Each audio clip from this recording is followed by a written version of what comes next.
தற்பொழுது உங்கள் எல்லோருக்குமே தெரியும் என இலங்கையில் காப்போத்த சாதாரண தர பரீட்சைகள் இடம்பெற்று வருகிறது. இப்படி இருக்கும் நிலையில் பரீட்சை நடக்கும் பாடசாலை ஒன்றில் பரீட்சை மாணவர்களுக்கு இடையில் அடிதடி ஏற்பட்டு மோதல் நடந்திருக்குது. அதுவும் பாருங்க, இந்த மோதலில கிட்டத்தட்ட 5 மாணவர்கள் காயமடைந்து மருத்துவமனையில் அனுமதிக்கப்பட்டு சிகிச்சை பெற்று வருகின்றார்கள். அப்படி என்று சொல்லி சொன்னால் யோசிச்சு பாருங்க, எவ்வளவு பெரிய மோதல் அவர்களுக்கு இடையில நடந்திருக்குன்னு சொல்லி. அதுவும் பரீட்சை நிலையத்தில் நடந்திருக்குது.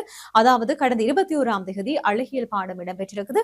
அந்த அழகியல் பாடத்திற்கான இந்த இடைவேளை சந்தர்ப்பத்தின் போதுதான் இந்த மோதல் ஏற்பட்டிருப்பதாக சொல்லப்பட்டிருக்கிறது. வலப்பனை போலீஸ் பிரிவிற்குட்பட்ட கும்பல் ஹமுவ மற்றும் பன்னல பிரதேச பாடசாலையைச் சேர்ந்த மாணவர்களுக்கு இடையில் தான் இந்த மோதல் நடைபெற்றிருக்குது. பின்னர் இந்த சம்பவம் குறித்து வலப்பனை காவல்துறையினருக்கு தகவல் வழங்கப்பட்டிருக்குது. அதனையடுத்து உடனடியாக அந்த போலீசார் பரீட்சை மண்டப மேற்பார்வையாளர் மற்றும் பரீட்சை ஆணையாளருடன் போலீசார் கலந்துரையாடலை மேற்கொண்டிருக்கின்றார்கள்.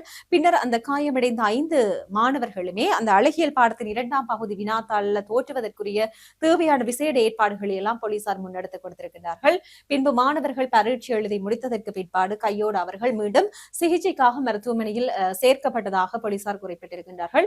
இந்த மோதல் சம்பவத்துடன் தொடர்புடைய கும்பல் ஹமுவ பிரதேசத்தைச் சேர்ந்த தந்தை ஒருவர் தற்போது கைது செய்யப்பட்டிருப்பதாக சொல்லப்பட்டிருக்கிறது.